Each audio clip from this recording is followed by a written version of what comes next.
ఇది శ్లోకం కాదు, ఇది మహామంత్రం. కామాక్షి అమ్మవారి చరణపద్మాల పరమతత్వాన్ని ప్రపంచానికి తెలియజేసిన మూకశంకరుల దివ్య దర్శనం. కంచి మహాస్వామివారు స్వయంగా శక్తి, జ్ఞానం, విముక్తి ఈ 3 తత్వాలను కలిపి ఈ మహామంత్రాన్ని భక్తులకు ఇచ్చారు. పాదారవింద శతకంలోని 59వ శ్లోకం.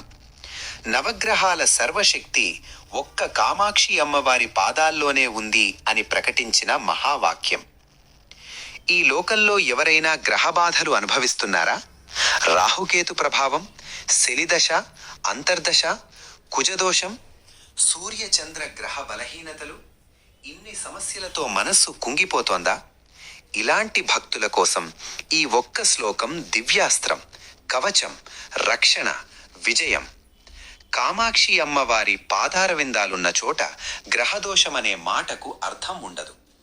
ఆమె పాదపద్మాలు దర్శనమిచ్చిన క్షణం నుంచే అజ్ఞానాంధకారం తొలగిపోతుంది, కష్టాలు శాంతిస్తాయి, దురదృష్టం మారుతుంది, భక్తుని జీవితం కొత్త వెలుగులోకి ప్రవేశిస్తుంది. సూర్యుని మాదిరి తేజస్సు, అదే భాస్వత్తాం. చంద్రుని మాదిరి అమృత శాంతి, అదే అమృత నిలయ. కుజుని శక్తి, బుధుని సౌమ్యత,